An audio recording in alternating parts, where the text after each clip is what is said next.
பிறை விஷயத்தில் பெருமானார் ஸல்லல்லாஹு அலைஹி வஸல்லம் அவர்கள் மாசத்தை தீர்மானிக்கிறத பிறையை பார்க்க சொன்னாங்க. தெரியாட்டி 30 பூர்த்தியாக்க சொன்னாங்க. சாட்சி வந்தால் ஏற்றுக்க சொன்னாங்க.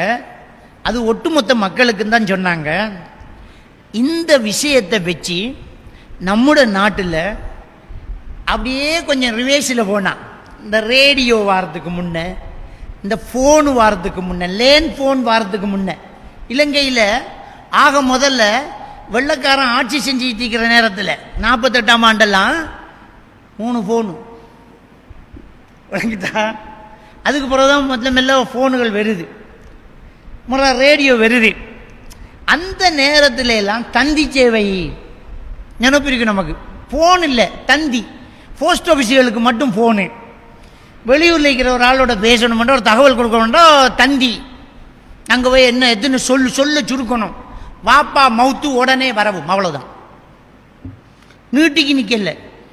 அது அன்புக்கும் பாசத்துக்கும் உரிய இன்னாருடைய கணவர், இன்னாருடைய தம்பி, அதெல்லாம் கிடையாது. வாப்பா மவுத்து உடனே வரவுமென்று எழுதி கொடுத்து 3 சொல்லுக்கு இவ்வளோ வந்து அவன் காசை எடுத்து வேண்டி எடுத்துப்பட்டு அந்த ஊர் போஸ்ட் ஆஃபீஸுக்கு கோல் பண்ணி தந்தியம்மா அட்ரஸை டக்குன்னு எழுதுவாங்க. விஷயம் என்ன? பாப்பா மவுத்து உடனே வரவுமெண்டா போன டக்குன்னு வச்சிருவாங்க. காசு வைத்திரும், காசு செஞ்ச வேண்டிடுவான். அந்த தந்தி எடுத்துக்கிட்டு போஸ்ட்மேன் ஓடுவாங்க, கடிதம் கொடுக்குற போகிற மாதிரி. ஓடி போய் கூப்பிட்டு வாய்ச்சோன்னு அங்கேருந்து புத்தளத்துலேருந்து வந்திக்கு பாப்பா மவுத்து உடனே வர ஐயோன்னுக்கிட்ட வந்து சேர கேள்வி எனக்கும் கேட்டு முடிஞ்சு 3 நாளாக போயிட்டு. இது ஒரு காலம் விளங்கிட்டா. அந்த காலத்தில் நாம் எப்படி பிறை செய்தியை எடுத்த, எப்படி சாட்சியத்தை எடுத்த, ரசூலுல்லாஹ் சொன்னாங்கல்ல, பிறையை பார்த்து நோம்பு எல்லாரும் பார்ப்போம், பிறை தெரிஞ்சோடனே நோம்பு பள்ளியில் அறிவிப்பாங்க. இப்போ என்ன செய்கிறது? இந்த செய்தியை எடுத்துக்கிட்டு அப்படியே ஓடுறது. ஹிதாயத்து நகருக்கு போகிற, கரிக்கட்டிக்கு போகிற, அங்கே போகலாம் தானே. கலந்த காலத்தில் யோசிச்சு பாருங்க, இலங்கையில் பல புறை இருந்துச்சு. விளங்கிட்டா? நாட்டுக்கு ஒரு புறைன்னு சொல்கிறாங்கண்ணே, அவங்களுக்கு தெரியணும், உங்களுக்கு தெரியணும். கடந்த காலத்தில் இலங்கையிலேயே பல புறை. நாங்கள் கிழக்கு மாகாணத்தில் ஒரு புறை, நீங்கள் புத்தளத்தில் இன்னொரு புறை, அங்கே காலியில் இன்னொரு புறை, தெற்கில் ஒரு புறை, வடக்கில் ஒரு புறை, இடையில தெரியா, இப்படியெல்லாம் இருந்துச்சா இல்லையா? ரைட். இப்போ மெல்ல மெல்ல நம்முடைய நாடு வளர்ச்சி காணுது, தொழில்நுட்பம் வளர்ச்சி அடையுது. ரேடியோ வந்துட்டு, முஸ்லீம் சேவை வந்தாச்சு. அதில் ரேடியோவில் நியூஸில் சொல்லுவாங்க, முஸ்லீம்கள் ரமலானை எதிர்நோக்கி கொண்டிருக்கிறார்கள். பிறையை பார்த்தால் நீங்கள் இந்த தொலைபேசி இலக்கத்துக்கு தொடர்பு கொள்ளவும். அங்கே போய் நின்று லைனில் நின்று, இல்லாட்டி ஒரு முதலாளியில் விட்டுற போன் இருக்கும், அங்கே போய் சார் இப்படி நாங்கள் புற கண்டாங்க சொல்லுங்கன்னு சொல்லி அவங்க பெரிய பள்ளியை கோல் எடுத்து, அவங்க ரேடியோவுக்கு கோல் எடுத்து, ரேடியோ சிலோனுக்கு கோல் எடுத்து, அவங்க முஸ்லீம் சேவை பிரிவுக்கு அதை கொடுத்து, அதை நியூஸில் சொல்லி, சில நேரம் சுபவுக்கெல்லாம் சகர் செஞ்சு ஓட்டி இருக்க கொள்ளையெல்லாம் இன்றைக்கு பெருநாளாம் என்று ரேடியோவில் சொல்லி நாங்கள் சந்தோஷமாக பெருநாள் கொண்டாடின நாளெல்லாம் இருக்குது. இப்போ தொழில்நுட்பம் வளருது, அப்படியே இன்னும் கொஞ்சம் வேகமாக வளருது.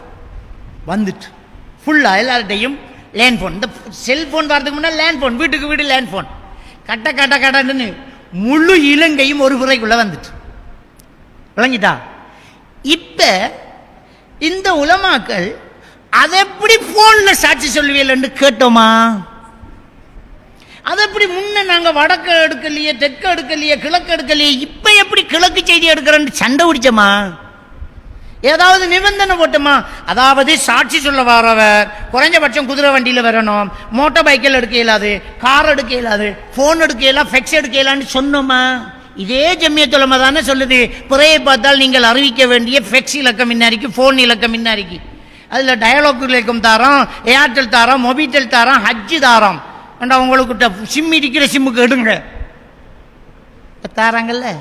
இலங்கையில் எங்கே கண்டாலும் எடுங்கிறாங்கல்ல. இப்போ எடுத்து இப்போ சொல்லி முழு இலங்கையும் ஒரு முறைக்குள்ள வந்துச்சு. எப்படி வந்துச்சு? செல்போன் மூலம் வந்துச்சு. ரைட். இப்போ நம்மக்கிட்ட ஒரு கேள்வி வருது. ஹதீஸில் உள்ளதை நாங்கள் ஆரம்ப காலத்தில் ஓடி போய் சொன்னோம், பள்ளியில் அறிவித்தோம். அன்னரம் ஸ்பீக்கர் இல்லாத காலத்தில் மோதினார் அல்லது அதிகாரி என்று சொல்கிறது, அவர் என்ன செய்வார்? தெருவாக என்ன செய்வார்? அறிவிப்புக்கு போவார். உங்கள் ஊரில் எப்படி இருக்குன்னு தெரியல, எங்கட ஊரில் எல்லாம் முட்டிவால் முகமெல்லாம் குளிப்பாட்டி அவன் ஒரு சத்தம் போட்டோன்னே அந்த வேலியோரத்துக்கு ஆக்கள் ஓடி வரும். விளங்கிட்டா? பனோல வேலிகளும் கிடுகு வேலிகளும் வளவுல தள்ளி பின்னுக்கு வீடும் இருக்கும், விளக்கு கொளுத்திக்கிட்டு இருப்பாங்க. ரோட்டில் மோதினார் முட்டிவாள்னா கொஞ்சம் பிள்ளைகள் பின்னுக்கு கூங்குற அந்த சத்தத்துக்கு அப்படியே இந்த எலக்ட்ரிக்கல் இல்லாத ரேடியோ வேலை செய்யாத பாட்டுகள் வேலையாத காலம் சத்தம் சும்மா அள்ளி கேட்கும். 1 கிலோமீட்டருக்கு கேட்கும் ஒரு ஆள் சத்தம் போட்டா. எல்லாரும் அந்த வேலியோரத்துக்கு ஓடி வருவாங்க. ஓடி வந்தா அவடத்தை நின்று ஒரு சந்தியில் நின்று செல்லுவார். பிறை கண்டாச்சு நாளைக்கு நோம்பம்பர் மர அடுத்த சந்தி. இப்படி இருந்துச்சு. இப்படி இருந்தது ஃபோனில் வந்துச்சு, ரேடியோவில் வந்துச்சு, டிவிக்கு வந்துச்சு, ஃபெக்ஸிக்கு வந்துச்சு, இன்டர்நெட் வந்துச்சு, ஃபேஸ்புக்கு வழிஞ்சுது. இதெல்லாம் வந்துச்சு இல்லை? இதெல்லாம் இந்த ஜம்மியத்துலமா ஏற்றுக்குது இல்லை? சரி, நான் கேட்குறேன், ஏற்றுக்கிட்டீங்க. இப்போ யாழ்ப்பாணத்தில் கண்ட புறைய காலியில் எடுக்கலாம் என்றால், இளங்கடாக வால் காலி மேலே யாழ்ப்பாணம், அவ்வளவு தூரம், இலங்கையில் ஆகப்பெரிய தூரம், அவ்வளவு தூரத்தில் அந்த பிறைய நீங்க எடுக்கலாம் என்றால், தலைமன்னாரில் பார்த்த பிறைய பக்கத்தில் இருக்கிற ராமேஸ்வரம் ஒரு 35 கிலோமீட்டரு குறைவு எடுத்தா என்ன?